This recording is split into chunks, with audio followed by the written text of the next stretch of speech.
Hello students आज की इस वीडियो में हम अपना एक नया चैप्टर शुरू कर रहे हैं जिसका नाम है रियल नंबर्स। ठीक है ना। तो स्टूडेंट्स इस चैप्टर में हम डिविजिबिलिटी ऑन इंटीजर्स के बारे में पढ़ेंगे और इसके साथ साथ हम Euclid division Lima, Euclid division algorithm और फंडामेंटल थ्योरम ऑफ अर्थमेटिक्स के बारे में भी हम समझेंगे। तो स्टूडेंट्स चैप्टर शुरू करने से पहले हम एक बार अपने रियल नंबर्स को समझ लेते हैं। ठीक है ना। तो स्टूडेंट्स रियल नंबर जो है वो बेसिकली उसके दो पार्ट्स होते हैं, यानी रियल नंबर दो तरह के नंबर से मिलकर बना होता है। यानी कि रियल नंबर्स जो है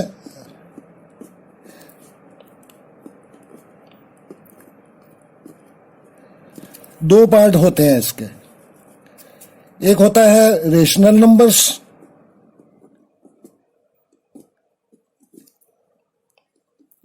और दूसरे होते हैं इसमें इरेशनल नंबर्स।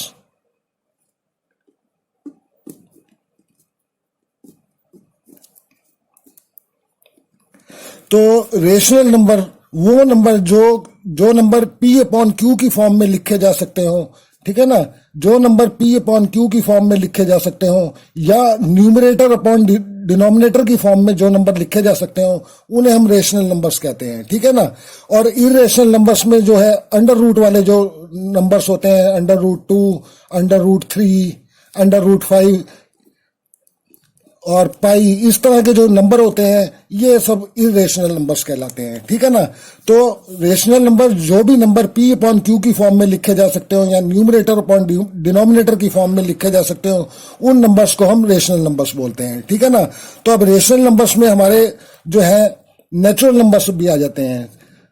नेचुरल नंबर,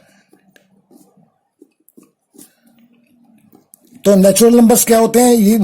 इन नंबर्स को हम काउंटिंग नंबर्स भी कहते हैं। ठीक है ना।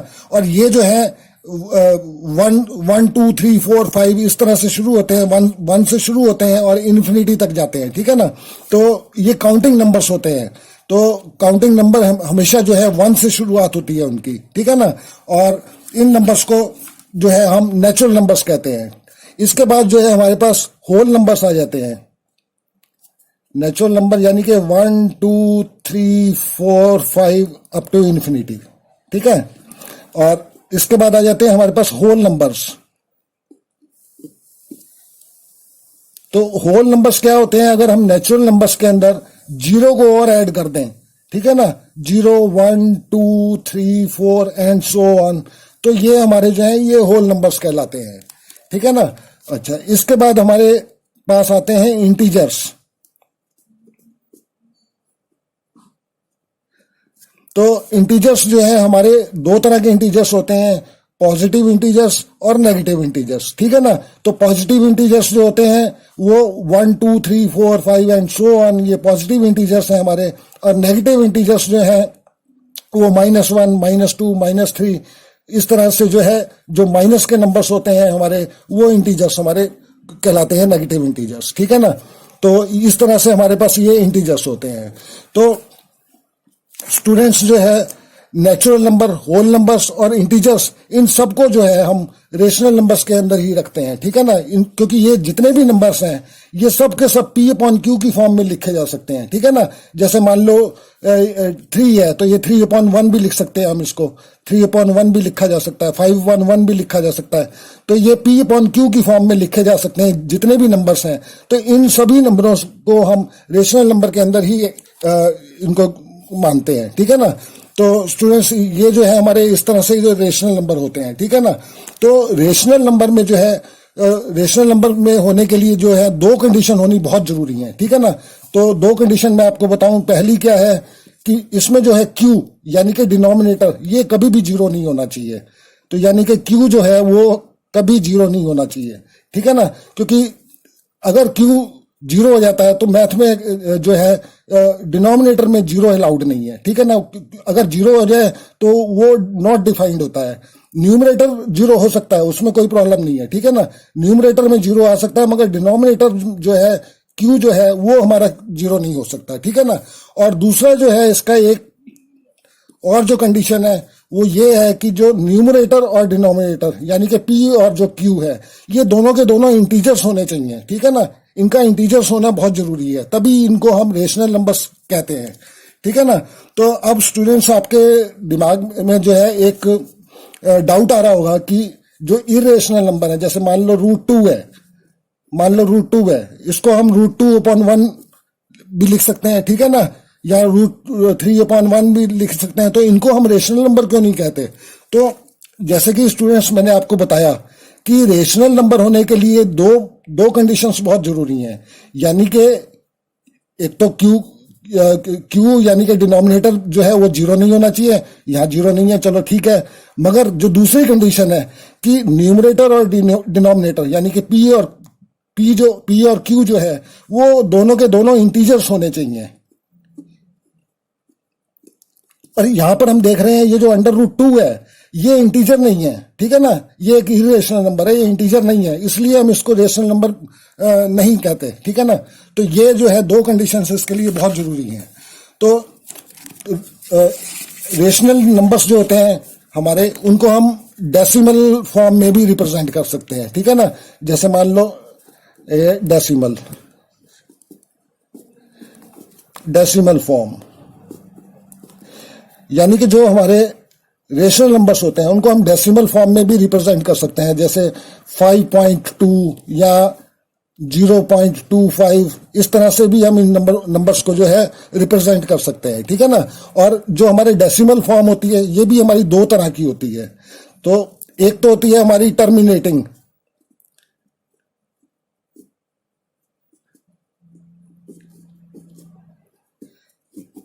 ठीक है, एक फॉर्म होती है टर्मिनेटिंग और दूसरी हमारी फॉर्म होती है नॉन टर्मिनेटिंग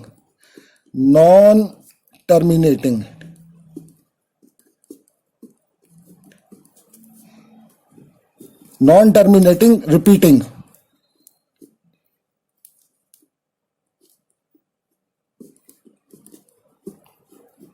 यानी कि टर्मिनेटिंग का मतलब क्या है कि किसी भी स्टेज पर ये जो है ये खत्म हो जाए। यानी मान लो हम 75 को 2 से मान लो डिवाइड करें हम, ठीक है ना, तो ये आ जाएगा हमारा 37.5, यानी कि एक स्टेज पे आके खत्म हो गई, ठीक है ना, तो इसको हम टर्मिनेटिंग बोलेंगे। या मान लो 7/8 को हम करें डिवाइड करें तो ये आ जाएगा 0.875, ठीक है। तो ये एक किसी न किसी स्टेज पे आके खत्म हो जा रही है ये वाली, ठीक है ना। तो इसको हम जो है टर्मिनेटिंग डेसिमल फॉर्म बोलते हैं, ठीक है ना। तो ये हमारी टर्मिनेटिंग हो गई। और नॉन टर्मिनेटिंग यानी कि जो कभी खत्म ही ना हो, जैसे मान लो हम 10 को डिवाइड करें 3 से तो ये हमारा आ जाएगा 3.3333 एंड सो ऑन, ये चलता रहेगा, ये खत्म नहीं होगा, ठीक है ना।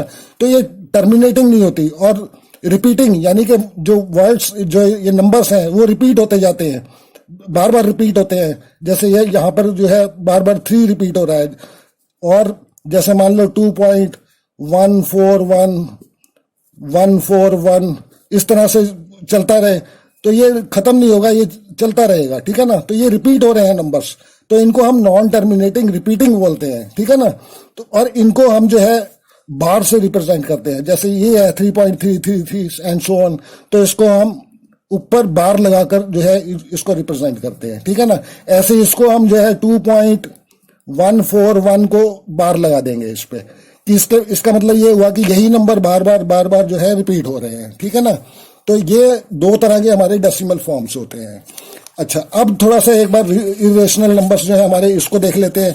तो ये जो नंबर्स होते हैं ना इरेशनल नंबर्स, ये ना तो टर्मिनेटिंग होते हैं और ना ही नॉन टर्मिनेटिंग रिपीटिंग में आते हैं नंबर्स, इसलिए इन्हें हम इरेशनल नंबर्स बोलते हैं। क्यों? क्योंकि एक तो टर्मिनेटिंग नहीं होते, खत्म नहीं होते ये, और दूसरा खत्म नहीं होते तो ये रिपीट भी नहीं होते ये नंबर्स, ठीक है ना। जैसे यहाँ इसमें जो है बार बार रिपीट हो रहा है तो इसमें जो है रिपीट नहीं होता नंबर, तो इसलिए इनको जो है हम इरेशनल नंबर्स बोलते हैं। जैसे मान लो √2 को अगर आप देखो इसकी वैल्यू तो ये आएगी 1.4142 एंड सो ऑन, ये चलती रहेगी अब तो इन्फिनिटी, ये खत्म नहीं होगी, ठीक है ना। और एक चीज इसमें और है कि ये कोई नंबर इसमें जो है नंबर्स जो है वो रिपीट नहीं हो रहा होगा, जो रिपीटिंग पैटर्न है वो पैटर्न इसमें नजर नहीं आएगा आपको, ठीक है ना। तो ये जो इरेशनल नंबर्स होते हैं वो ना तो टर्मिनेटिंग होते हैं और ना ही नॉन टर्मिनेटिंग रिपीटिंग होते हैं, ठीक है। इसलिए हम इन नंबर्स को अलग रखते हैं। तो इस तरह से जो है ये हमारे नंबर्स होते हैं, ठीक है ना।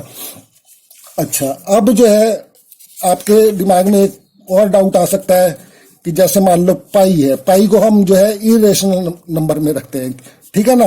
तो आप कह सकते हैं कि पाई की जो है हम वैल्यू लेते हैं 22/7, 22/7, ठीक है ना।